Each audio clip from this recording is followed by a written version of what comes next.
চলতি অর্থবছরে এনবিআরের রাজস্ব আহরণের লক্ষ্যমাত্রা ছিল 4,30,000 কোটি টাকা, যা আগের অর্থবছরের চেয়ে 60,000 কোটি টাকা বেশি। তবে প্রথম 6 মাসে রাজস্ব আহরণে বড় ঘাটতি থাকায় ফেব্রুয়ারিতে এসে লক্ষ্যমাত্রা 20,000 কোটি টাকা কমিয়ে ঠিক করা হয় 4,10,000 কোটি টাকা। এর পরেও অর্থবছরের 9 মাসের মাথায়ও লক্ষ্য অর্জনে বড় ঘাটতি রয়ে গেছে।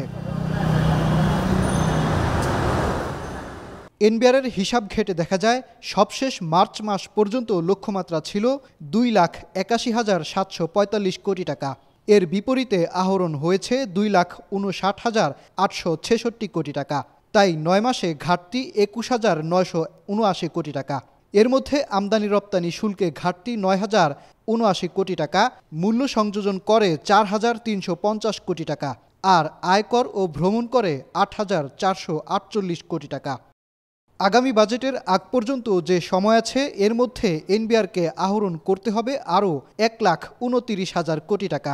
সংশ্লিষ্টরা বলছেন, আগামী জুন পর্যন্ত 3 মাসের রাজস্ব আহরণ বাড়বে, তবে তাতেও মিটবে না ঘাটতি। তাই রাজস্ব আহরণ বাড়াতে হলে আয়কর রিটার্ন বাড়ানো সহ কর ফাঁকি রোধে আরও পদক্ষেপ নিতে হবে এনবিআরকে।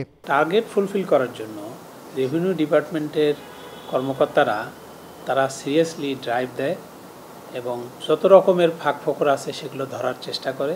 যে সমস্ত নির্মাণ কাজ, সাপ্লাইয়ের কাজ যেগুলো থাকে সেগুলোতে সাধারণত এই 3 মাসে কিন্তু বেশিরভাগ বিলগুলো ছাড় হবে, হয়তো অনেকাংশে পুষিয়ে আসবে, তারপরও ঘাটতি থাকবে। মানি ফ্লোটা ঠিক রাখা, মানুষের হাতে টাকা যাতে যায়, তো এটা গভর্নমেন্টের এই জায়গাটাই দেখা দরকার। এটা যদি করা যায় তাহলে দেখবেন আপনি ইনকাম ট্যাক্স অনেক বেড়ে যাবে, ভ্যাটও অনেক বেড়ে যাবে, কাস্টম ডিউটি বাড়বে। অর্থনীতিবিদরা বলছেন, এনবিআরের আহরণে ঘাটতি থাকলে তার প্রভাব পড়বে রাষ্ট্রের সার্বিক আয় ব্যয়ের হিসাবের উপর। তাই আয় বৃদ্ধির সঙ্গে অপচয় রোধ করতে হবে ব্যয়ের খাতায়ও। আমাদের অভ্যন্তরীণ যে সঞ্চয় আহরণ, তার উপরে কিন্তু সমষ্টিক অর্থনীতির অনেক কিছুই নির্ভর করে। আমাদের কত ঋণ নিতে হবে, আমরা বাজেট ঘাটতি কতটুকু আমাদের হবে, এটা সবটাই কিন্তু নির্ভর করে যে আমরা এনবিআর এবং এনবিআর বহির্ভূত বিভিন্ন উৎস থেকে কত আদায় করতে পারছি। এবং প্রথম যে 9 মাসের যে ফিগার আসছে এবং 21,000 কোটি টাকা ঘাটতি আছে, সেটাও কিন্তু আমাদের বিবেচনায় নিতে হবে যে এটা হলো রিভাইজড যে টার্গেট আছে। রাজস্ব আহরণ বাড়াতে সক্ষম ব্যক্তির আয়কর নিশ্চিতে নানা পদক্ষেপের কথা বলে আসছে এনবিআর। আর্থিক লেনদেনে করা হয়েছে রিটার্ন জমায় বাধ্যবাধকতা।